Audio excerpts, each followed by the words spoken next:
So we are going to start our new chapter, relation function of class 11th maths, chapter number 2। हम इसमें अभी पहले introduction पढ़ेंगे और एक्सरसाइज 2.1 में जो कंसेप्ट यूज़ होगा वो देखेंगे। तो इसमें पहला कंसेप्ट आता है कार्टेशियन प्रोडक्ट ऑफ सेट्स। अब सेट्स क्या होते हैं? सेट्स सिंपली जैसे कि आपने चैप्टर नंबर 1 में भी पढ़ा होगा, सेट सिंपली एक कोई भी ऐसा अगर मैं ए इज इक्वल टू लिखूँ 1, 2, 3, 4, तो ये एक सेट है। अगर हम सेट नॉर्मल लैंग्वेज में देखें तो सेट क्या होता है? कलेक्शन ऑफ समथिंग, किसी भी चीज़ का कलेक्शन जो होता है वो सेट कहते हैं।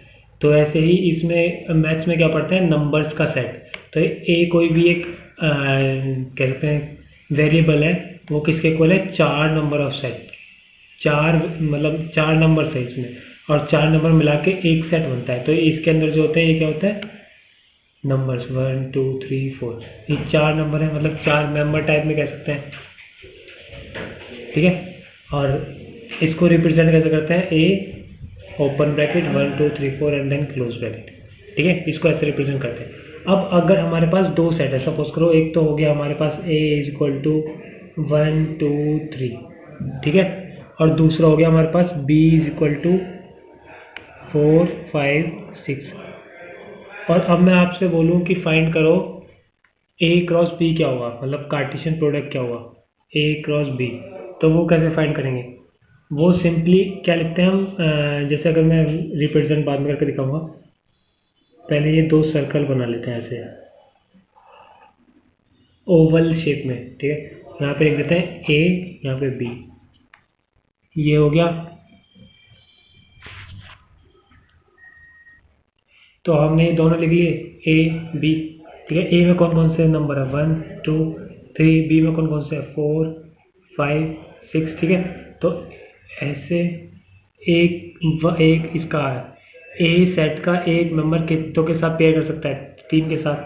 तो क्या होगा, कितने बनेंगे? एक बनेगा 1, 4, दूसरा बनेगा 1, 5, तीसरा बनेगा 1, 6। ठीक है, अब ऐसे ही कॉमा, अब ऐसे ही दूसरा वाला भी 3 के साथ पेयर बनाएगा, तो क्या आएगा 2, 4।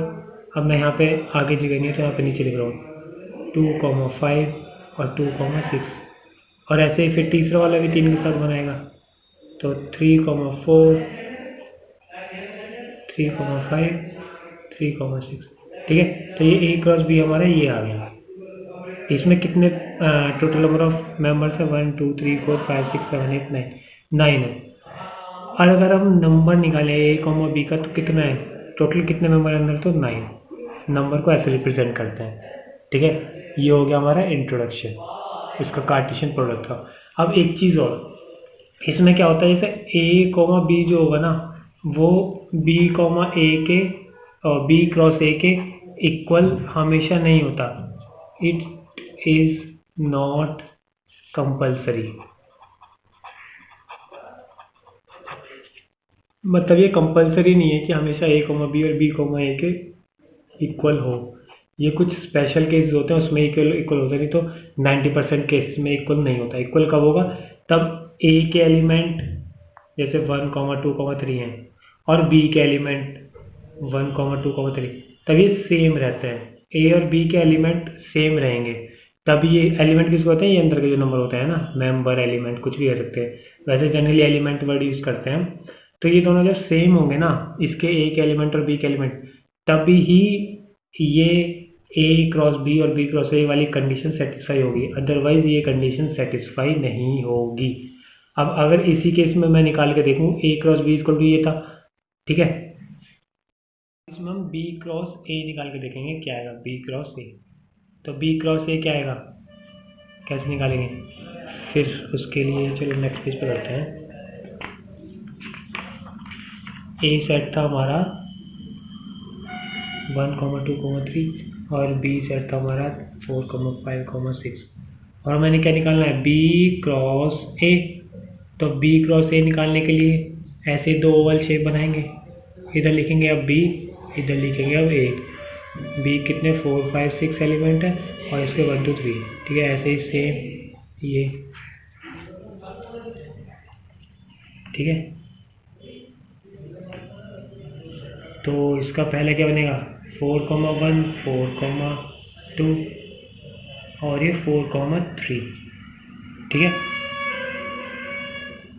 और ऐसे ही फिर 5,1 5,2 5,3 और फिर 6,1 6,2 और 6,3, ये बन जाएगा सिंपल।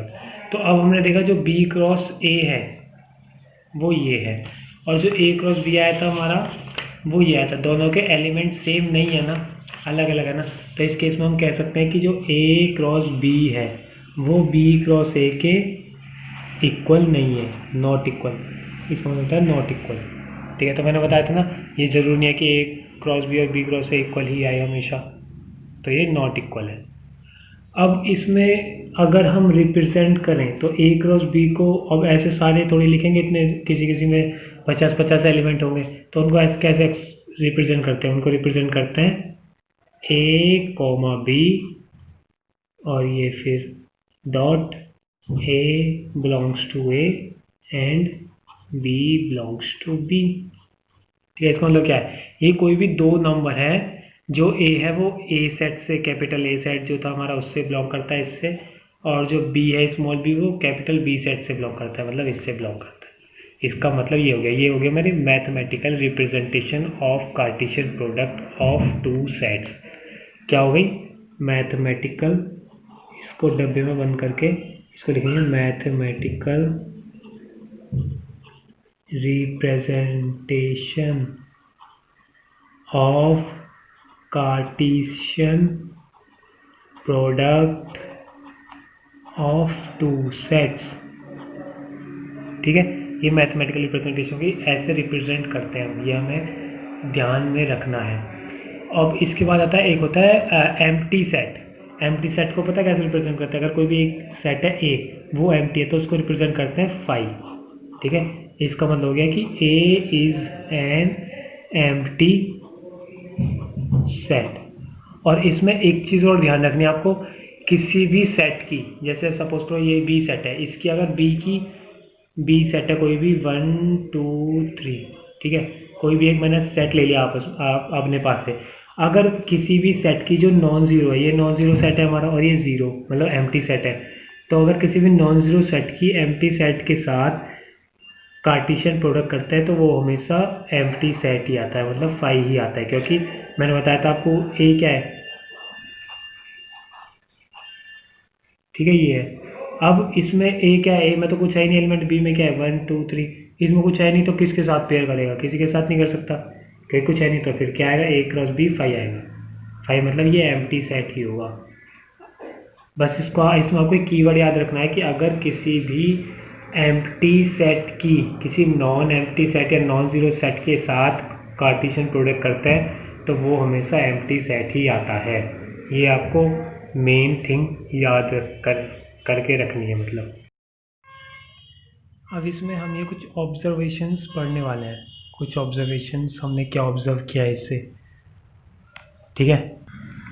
अब इसमें पहली ऑब्जर्वेशन दी हुई है, if either A and B set is empty then A cross B is phi. इसका मतलब क्या होता है? मैंने आपको बताया था ना पहले भी, अभी बताया था 2 मिनट पहले कि अगर A या B में से कोई भी सेट एम्प्टी है तो हमारा जो A क्रॉस B होगा मतलब कार्टेशियन प्रोडक्ट होगा वो भी एम्प्टी सेट ही आएगा, ठीक है। और दूसरे में क्या दिया हुआ है? दूसरे पॉइंट में, इफ़ ईदर A और B set is infinite then A cross B is infinite. और अगर A या B में से कोई सा भी इनफाइनाइट सेट होता है तो उस केस में भी हमारा जो A क्रॉस B आएगा मतलब कार्टेशियन प्रोडक्ट आएगा वो भी इनफाइनाइट ही होगा, ठीक है। मतलब या तो अगर एक उन दोनों में से एम्प्टी होता है, मतलब कोई उसके अंदर एलिमेंट नहीं होता है, एम्प्टी सेट होता है, तो भी A क्रॉस B एम्प्टी आएगा। और अगर कोई एक में इनफाइनाइट होता है तो भी A क्रॉस B इनफाइनाइट आएगा। तीसरा था 2 इक्वल ऑर्डर्ड पेयर, मतलब अगर हम दो जैसे वेरिएबल दिए हुए हैं, 2 वेरिएबल हैं x, y, और उनको अगर हम इक्वल रखें 5,6, ये जिसमें जो एग्जांपल दिया हुआ है, तो हमेशा जो x की वैल्यू होगी वो 5 होगी, y की वैल्यू जो होगी 6 होगी, या फिर कुछ भी और नंबर यहाँ पे मेंशन होगा ना वो वैल्यू होगी। कहने का मतलब ये है कि जब दो इक्वल ऑर्डर पेयर के होते हैं, मतलब इधर भी 2 एलिमेंट हो उधर भी 2 एलिमेंट हो, लेफ्ट हैंड साइड भी राइट हैंड साइड भी, तो हम कंपेयर करके जो लेफ्ट हैंड साइड है या राइट हैंड साइड है, कोई जो भी वेरिएबल्स लिखे हुए उनकी वैल्यूज़ हम आसानी से पता लगा सकते हैं। अब इसमें एक और आता है कि नंबर कितने होंगे एलिमेंट्स के। अब जैसे मैंने बताया था, पहला एग्जांपल जो लिया था उसमें दोनों में 3-3 नंबर थे, है ना। मतलब ए सेट में भी 3 एलिमेंट थे।